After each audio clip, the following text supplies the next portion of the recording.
High Point University, while also working 17 hours a day to launch a youth-oriented newsletter that ultimately grew to 68,000 subscribers in 32 countries. After graduation, he earned his MBA and began addressing business audiences as a motivational speaker. That was in 1973. By 1977, he had over 200 speaking engagements annually and founded a consulting firm specializing in employee development programs. He is the author of 15 books, and he currently serves as chairman of Great Harvest Bread Company with 218 stores in 40 states. In January 2005, he became the 7th president of his alma mater, High Point University.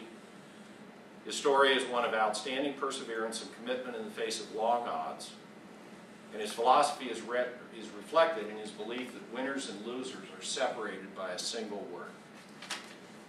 Losers ask, can I do it? Winners ask, how can I do it? Commitment is the natural outgrowth of a strong belief in yourself, no matter the present circumstance or situation. In an age when failure is almost acceptable and perseverance is questioned at the first difficulty, commitment to an idea, a relationship, a career, or even a personal discipline is dramatically undervalued. Look at how casually we talk of words like reinvention, pivoting, and relapse. Gritty determination seems as ancient as the wagon train. Commitment means that you don't give up, merely saying that you are entering the next phase of your life. It isn't the slavish devotion to an unwinnable circumstance, but it also isn't the cavalier casting off of everything that is taxing or hard. It is the belief that extra effort can resurrect a stale marriage. It is the belief that work and imagination can improve a flagging business. It is the recognition that long-term value can be the result of today's dedication to what is truly important. Indeed, commitment is always the starting point for achievement, and it is the underpinning for a fulfilling life. And finally, one of my favorites from Jeff Bezos. Jeff said, I knew that if I failed, I wouldn't regret that. But I knew the one thing I might regret is never trying. Bezos was born to a teenage mother in 1964 in Albuquerque, New Mexico. She later married a Cuban engineer who adopted Jeff and relocated the family to Houston, Texas. From a very early age, Bezos demonstrated both mechanical aptitude and an inquisitive nature, often resulting in a variety of pranks.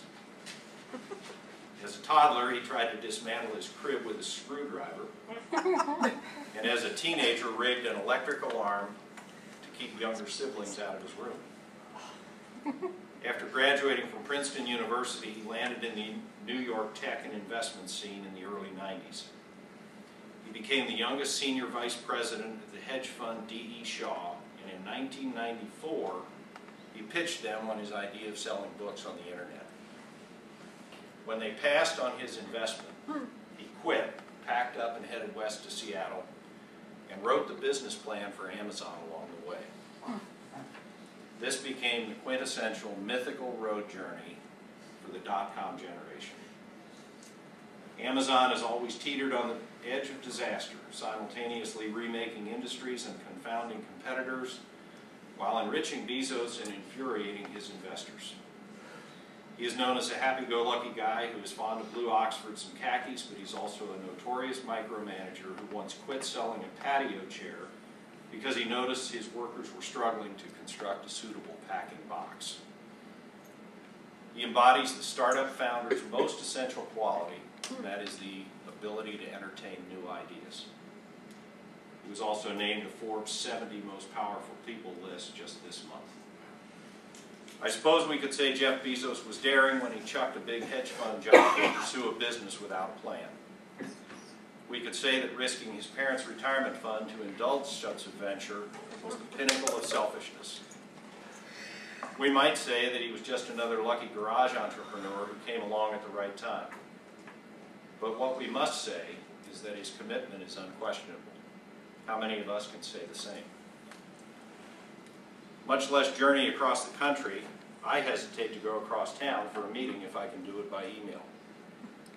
Sometimes self-pity and rationalization just feels a whole lot better than reaching out and being vulnerable.